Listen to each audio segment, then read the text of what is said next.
We are back. It is your favorite Commander show. Well, it might not be your favorite, but we coming for that number one spot. We might not be your favorite anymore, but we coming for it. We might have used to be your favorite. We used to be your favorite, but hey, we on the road back to recovery, just like our loved Commanders are on the road back to prominence. Rome, what's up, my brother? What's up, man? What's up? Yes, sir. We are back on the road to prominence, and what a great day it is to be on the road with the Commanders, man. Commanders Nation. What up, man? It is. It's a great day for it because we've been on the road to many things in our past, man. Many things we've been on the road to. And oftentimes that road led to a place where you didn't want to get out the car once you arrived. All right. But man, we in a good spot now, bro. JD5 looking like the savior, bro. Yes, and the best part about that is he's looking out the savior. He's looking like the savior without trying to be the savior, and that's a key part to the whole thing, man. He's just playing his part, and he's playing it well. Yep. Perfectly said. Perfectly said. And you know, let's just jump right into it, man. 34-13 victory, Commanders over the Browns. Third straight week over 30 points. I mean, I could get used to this, bruh. What did you think just overall about the game, about the victory, and did you expect us going in to win in that fashion? Man, I did not think that we would win like that in that dominant fashion. That's one thing that I like about what I'm seeing from Jaden and Cliff is they seem to be like the foot on the throat type. Like once we're up, there's no like, oh, let's run the clock out. Like example in the Bengals game, Bengals were scoring on our defense. So you could have made a case to be conservative, don't let them get the ball back. Said, nah, I see something, let's hit Terry. They hit Terry. In this game against the Browns, ran over the cliff before the second half was over. Said, I see a coverage. His next play hits Diami on a deep bomb. So they don't take their foot off the gas at all. So I didn't expect this type of win. I would also, to be fair, I say it's in large part because whatever's going on in Cleveland with Deshaun Watson, it's not good. So I thought they would give us a better game, but Deshaun Watson played a lot worse than I thought he'd play. I'll save that for another time, though. But as far as it from the Commander side, man, this offense, this is what I thought it would. They wanted it to look like, but I didn't think it would start looking like this so soon. Like they're clicking, man, and I think what is it like over 120 some points in the last 3 games. I think the Commanders haven't won games like this since like back to back since like 1997 with this much of a blowout. So it's been a wild ride these last few games, and I'm hoping they can keep riding this wave. If this becomes the norm, if we can get to the point where we can just say the Commanders are a top 5 offense in the NFL, that seems like the road we're going down right now. And if you come on this show and tell me that, and you say it definitively, I will use the words of the great Kevin Garnett, and I will scream loudly that anything is possible. All right, because if we top 5 offense by the end of the season, man, I'm gonna feel like anything is possible. We'll get there later. Sticking with the recap for now, man. It was one of those games where we didn't explode out the gate, right? I mean, it wasn't like game start and we blowing them out soon as the whistle blows, right? And what made me nervous about that is it initially gave me flashbacks to the last time we played Deshaun Watson. The Browns sucked at the time, and we were kind of decent at the time. You know, we were trying to find what we were going to be under Rivera that year, and we played Deshaun Watson, and we made him look like old school Deshaun Watson. We made Browns Deshaun Watson like Texans Deshaun Watson. He carved us up. We lost the game, a game that we all felt like we should have won at the time. So going into this game, I was a little nervous about that. But we were able to rattle Deshaun Watson early, very early. Defense was flying around early, and I think that's really what kind of started it. You know, that's really what kind of started that whole run that we went on in that game. But there's a couple players I felt like really stood out in the game, and that I feel like deserve a player of the game nod, right? And I got to give mine on the defensive side to Frankie Louvu, man, because I really feel like without Frankie Louvu, one, I don't know what this defense is without Frankie Louvu, right? But in that game, that type of impact, you almost have a player out there that looked unblockable at times. And I can't remember the last time we had that on our defense at all, right? I mean, we've had some moments like with pass rushers. Don't get me wrong, Montez Sweat, Chase Young, um, I mean, a few other pass rushers in the past, right? We've been missing it from linebacker though We've been missing it from for linebacker. years. Even with Chase and Montez, I felt like they were always very good in the scheme, but I never felt like they were unguardable. I never felt like, yo, when this guy gets his hair on fire, you're not stopping him. I'm starting to feel that way about Luvu. If you had to pick one player that you give a player of the game nod to, who would you give it to? Man, I was gonna give it to Frankie Louvu as well. We were talking about him during the game. I think I said it last week as well. He's probably the best free agent pickup that Washington has had in decades, bro. Like we haven't had this type of play from the linebacker position since at least London Fletcher, and that's probably dating back to when I was in like high school. So we've been missing top tier linebacker play, and I'm interested to see if Frankie Louvu can continue this because we picked him up I think on what a 1-year deal for free agency. Now, he's one of the few free agents that we did sign to a multi-year. Okay. Because I don't know how sought after he was in free agency, but I think a lot of teams, man, if they didn't offer him what we offer him, they're regretting it now. Because Luvu, he's a player. He is definitely a player. So if he keeps this up, that's another guy that I think would be surprising me with the free agencies. Because I thought Luvu would be good, but he's turning out to be amazing. Jeremy Chin is another guy who I thought would be okay, but he's turning out to be pretty great. But if I had to give another player of the game, I would go to a player that's been on the squad, and that's John Allen. He had a very slow start to this season. It seems like him and Deron Payne woke up last game. In this game against the Browns, John Allen was very active. I think I think all the guys that have been through all the misery, they kind of got to get used to the vibe with the new guys of winning. And because when you've been, it's like when you've been in a bad relationship, right? If you've been in bad relationship after bad relationship, you start to get pessimistic. Then you get in a new relationship, everything's good. You can't believe it. You know what I mean? So I feel like Terry, John Allen, all the old school commanders are like, is this real? Like you're not gonna break my heart later? Like this is really what's going on. So to an extent, that's also what the fan base is thinking. But if I had to give another player of the game, it would be John Allen. He had a sack and a half. He was very active in that game. And he's another player where if him and Deron Payne can get back to how they were playing before they got their contracts, those are two more players that once they get their hair on fire, they're almost unguardable. Man, you brought up a really good point right there. And I don't think I ever really thought about it in that way. And I want to piggyback off a couple points. First, your Luvu point. Yeah, the league missed on Luvu, man. And, the last couple years, Brian Burns has been getting all this attention, and it ended up in a big contract and a move to the New York Giants for him, right? But maybe he benefited from Luvu playing the opposite side of him, or from playing with a guy blitzing and rushing the passer as much as Luvu and as successful as Luvu. I could see a world where that's the case. Another point that you made was about John Allen and kind of Deron Payne too, where they got to get used to this, right? And especially for a guy like John Allen, where last season before, even season before that, he's the guy giving the pregame speeches, bro. And there is no Right. two claps Ric Flair like Luvu wants to do now, right? John Allen is the one in the middle of everybody giving his spiel. Now, I never thought he had the best pregame speeches, but you could tell they was always heartfelt, though. I'm going to give him that. His pregame speeches were always heartfelt. And now, you're no longer that guy. In addition to that, Dan Quinn names a new captain every week. So you're no longer a captain on a team that you've blood, sweat, and teared for 4 years, 5 seasons, whatever it is. Like, that is a big change, bro, especially for former leadership members like Deron Payne, Right. John Allen. So that's a great point that you made there, Rome. And, transitioning a little bit away from player of the game and more to like an unheralded player or maybe even a play that you saw throughout that game. What was one play that you were like, hey, this might not be the biggest play of the game or the play of the game, but this is the type of play that is the reason we won this game? Or it could be a player.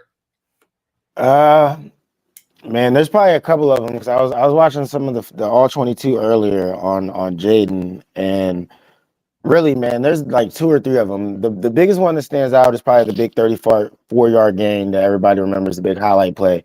But he had a couple other ones where he and I mentioned this last week. I think he had a play where he like scrambled out and he just flipped it to B-Rob for like 4 yards, and we ended up kicking a field goal. But it's those little like small plays where you keep something alive, where those are the plays that go unheralded, unnoticed, and really keep your team alive. And Jaden's starting to make more and more of those plays. He made a couple of them in the Browns game. If I had to pick one, I would go with the 34-yard run though, because man coverage, everybody was strapped up. Jaden recognizes it and he breaks. You know what I'm saying? Like he goes off and he has a nice little stiff arm at the end of it on dude. So everybody wants to call Jaden skinny cam or he's too thin to play. Peep the end of that 34-yard run and see that DB get the work. So JD5 is my well, not unheralded, but that's my unheralded play. Man, I could not agree more with that play. It's a great one. And let's not forget that was a fourth down play, right? We Right. really needed 3 yards. My man took a 4th and 3 and turned it into 35 yards, bro. Hey, Next thing man, you know, it's 1st and goal, bro. Like that's crazy. And if you're a defense, that's just so demoralizing, man. Like you did everything you could to get him the 4th down, and he just escapes the edge. Like what's crazy is it was a blitz. Like they had him dead to rights. He makes the blitzer miss and he's gone. You know what I'm saying? So like that's the thing. The league's gonna have to learn how to play Jaden. I've seen a lot of these teams, the Buccaneers especially. It worked for them in the first game, but they're blitzing Jaden. I think they're gonna start having to play more of a contained style because once you let Jaden loose, bro, it's over. it is, man. And yeah, I think that's a really good play there.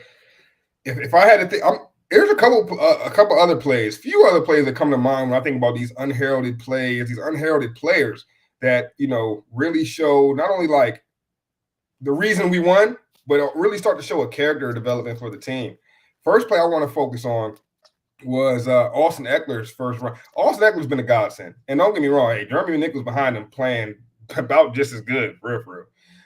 But it seems like every time Austin Eckler gets the ball, it's a 15+ yard game.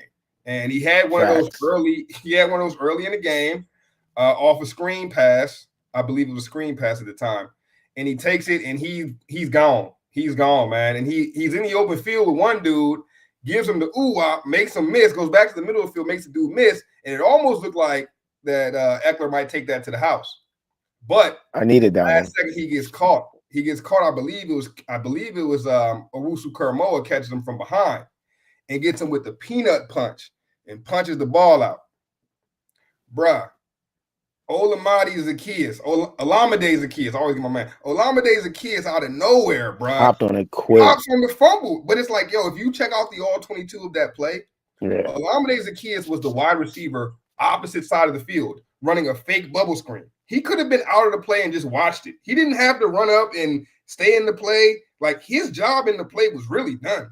But your man is trailing the play, looking for any block that he can take on. Like that's the type of play that wins you football games, man. Second It's a play that great point, bro. I mean, because Hey, that's think the type about it, of man. play It was that still 7-0 at that time. If we they get that ball, Deshaun Watson's got the ball back 7-0, they're driving on us now. Like, that's a pivotal play right there, man. It really could have changed the game. Shout out to OZ for making it happen, bro. and when Impressive you stuff. when you break it down like that, bro, and you get that deep into the film and look at the receivers in that way, it makes the Jahan Dotson trade look a lot less crazy. Because does like you said, once he ran the bubble screen, his job is essentially over. Does a guy like Jahan, you know what I'm saying, hustle back for that? Hell nah. Jahan You done. know what I Jahan mean? could have been a decoy and then would have sat his ass on. Hey, look, because at the end of the day, Jahan he's a skill position. You know what I'm saying? Like he's not. Yeah, No one's ever gonna call Jahan a football player, right? He's more of the finesse wide receiver. But OZ has proven that he's a football player. And another player who's proven the same thing is Luke McCaffrey. And I gotta mention him too, because on B Rob's touchdown run, the one where B Rob breaks through the guy's hold on his shirt, B Rob breaks through and then runs around the edge for the easy, what yeah. looked like an easy touchdown. Bro, that only looked like an easy touchdown because your man Luke McCaffrey held about a 5-6 second block on Denzel Ward, one of the best corners in the league, bro. Like Denzel Ward is not a joke on the outside. He doesn't come to just fool around and play pity pat on the outside. Like, nah, your man is trying to go make the tackle. Luke McCaffrey held the block, allowed Brian Robinson to score the touchdown. It's little plays like that the best teams consistently do. That right there is culture change, man. That's a culture shift. I'm seeing things that I haven't seen from this team in a long time. They're realizing that every small part is a part of a whole. And once you got a team that's moving like that, man, it's tough to beat. I think the quarterback kind of represents all of that. The way every time they ask him a question, he's like, it's the team. Every time they try to give him credit, he's like, it's my O-line. Like, we really got one of those types of quarterbacks. And I think it just kind of reverberates to the whole squad, man.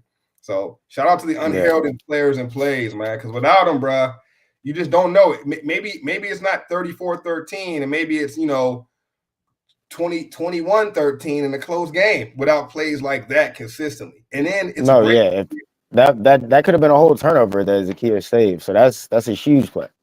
And especially playing a team like the Browns, where it's so clear that they don't have that extra oomph we playing with. That's what they're lacking, right? And you can see it so clear as day with those two teams on the TV screen. No, definitely. It's definitely a new day, man. Like, cause that interception early in the game too, back in the day, that would have crumbled the team. You know what I mean? On that first drive after the big play. So for Jaden to come back from that was pretty impressive as well. But here we are, bro. We sit on top of the NFC East right now, 4-1. Dallas is a game back at 3-2. But if you look at our next five, bro, we're set up pretty nice to get a substantial lead here in the NFC East. I mean, we all know we got the Ravens next week, right? And we can touch on that game. We'll touch on that game right after I name these games, right? But we got the Ravens, then we got Carolina at home, Chicago at home, then we go up to New York, and then we got the Steelers at home as well. Those games are looking more and more winnable each week. But let's start with this Ravens game real quick because Lamar versus Jaden is looking like it's going to be a historical matchup, especially if you're here in the DMV area. I know a lot of people are going to be at that game. I know a lot of people have watch parties for that game. It's going to be a good time in this area. But let's break that down real quick, man. What are your quick thoughts? I know it's just Monday, but what are your quick thoughts on this Lamar versus Jaden matchup? It's the one, man. It's the one to let us know is like, am I dreaming? Do I need to pinch myself, or is this shit real? Right? This is the game that's gonna let me know, and it's not necessarily a W that lets me know, right? Is do we look prepared, bruh? We've been through this before, man. Me and Rome, we talk all the time, bro. We diehards, right? We know we've all been here. If you've been on this Commanders, Redskins football team ride with us, established 1991 for yours truly, right? I've seen this before, bro. I've seen my team look all right. I've seen my team look like we something. Just for it to be proven wrong, for us to get up against some real competition and get our ass blown out. Like I've seen that shit I've seen it so many times, bro. I can almost remember the game just happened. So what I need to see, is my team go out here and just look like a team, bro. Look like a team, right? You know how they say, they got this thing on social media. It looked like a Rolls Royce to a real Rolls Royce pull up. Bro, this look like a Rolls Royce. You feel me? Like, yo, don't go out there and all of a sudden you look like a Honda Civic when a real Rolls Royce pull up. You feel me? That's just what I got to see, man. Nah, facts. I just want to see pretty much a similar thing. Like, I'll say this though: if we win, you don't want to talk to me. If we win, bro, like I'm be to the moon. Like you said, if you followed us on this sports podcast, you've heard me talk about my son and how it's hard to keep a young kid in this area a fan of the Commanders when we haven't had a quarterback for so long. When right down the road, Lamar Jackson is lighting it up with the Ravens, right? So now here comes Jaden Daniels, and I've been telling my son all season long, Jaden gonna be better than Lamar. Jaden gonna be better than Lamar, and I've been proven right each week so far. Maybe not better, but you know what I'm saying, they're on par. So this win for me is super personal, or this game for me. If we get a win, it pretty much locks my son into having to be a Commanders fan. Right? This for me is about a young kid's fandom. Right? He's either going to choose burgundy and gold or purple and black. So I need them to bring this one home, man. Oh man, that's some next level implication right there, bro. My man said we need to break a generational curse. Right. This is gonna go a long way for the fan bases in the area. The Ravens, it hasn't. Anytime we played the Ravens in recent seasons, it hasn't been a competition. It's been like, okay, here come the Ravens. They're a playoff team, potential Super Bowl contender, and the Commanders are just trying to get it together. This is the first time, maybe ever, maybe since like the early 2000s, that both teams have been, top of the division, top of their conferences. You know what I mean? I'm gonna tell you when it was the first time since Haloti Nada did my boy RG dirty. All right, we were looking all right there. My man gave him a direct hit to the leg, and it was a wrap for that. Yeah, that was the last time. So I'm hoping it doesn't go anything like that. I'm hoping it doesn't go anything like that time. But this one should be a good one, man. But to your point, even if it's a loss, I just need the Commanders to be competitive, right? Like the Ravens are a superior team. I can easily see them in the Super Bowl this year. They might be the best team in the NFL right now. That play Lamar made with that stiff arm, whew, boy, that man is special.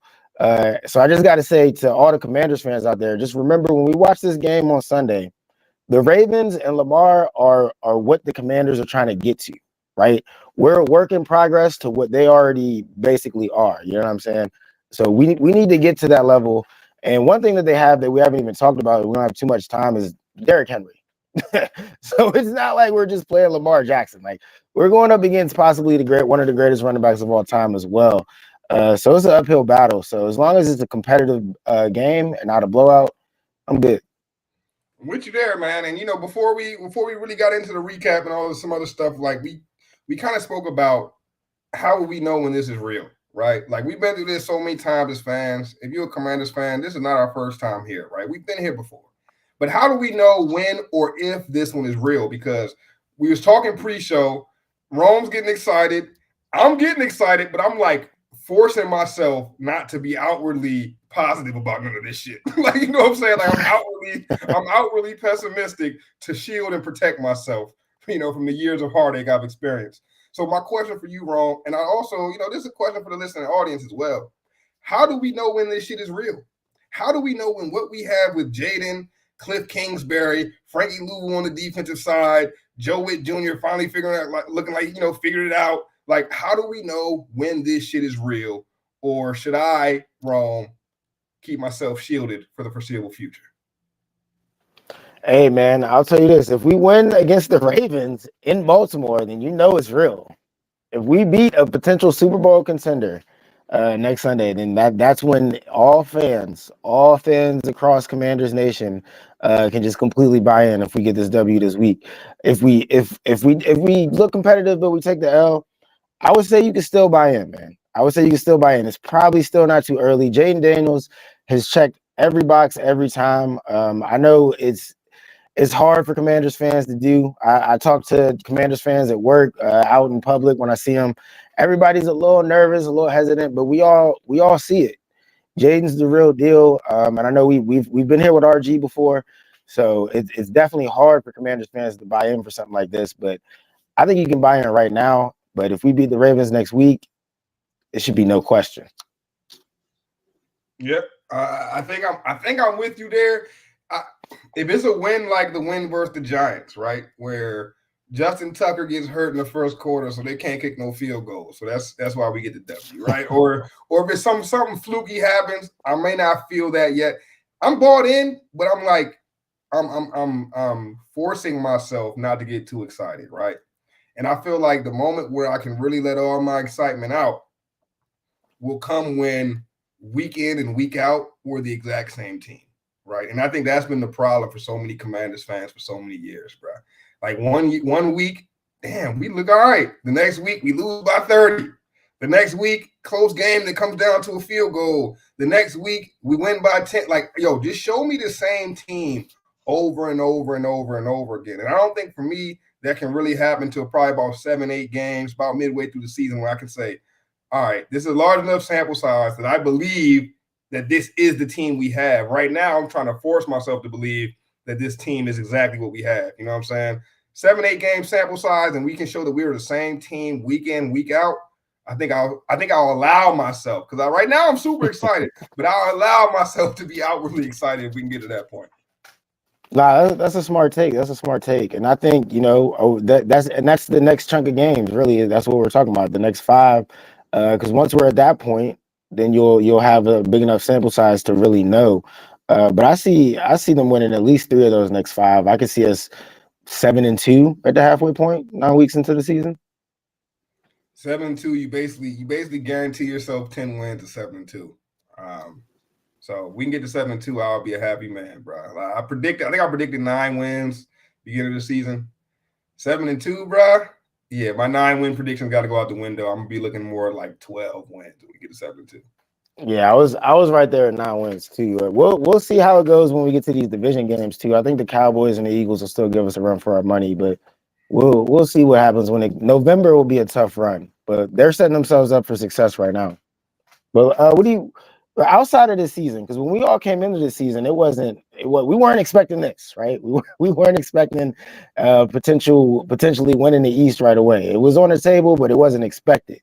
But what are you expecting long term, man? Like once we get into another offseason, we don't got to get too deep into it, but Nah, like that's a good right now, I feel like we have a very bright future. And the other teams in division seem to be trending down. So I think right now, this is our division for the next 3-4 years. that sounds like great, honestly, and I can see that. You know, I think of it like this. Like when I'm at work, sometimes I get sent documents. Someone will work up a document, they'll send it to me, right? And they'll put V1 on there to let me know this is the version 1 of the document they're sending me. People love doing that shit. I don't get it. Like V1, and the next one they'll send me will be V2, right?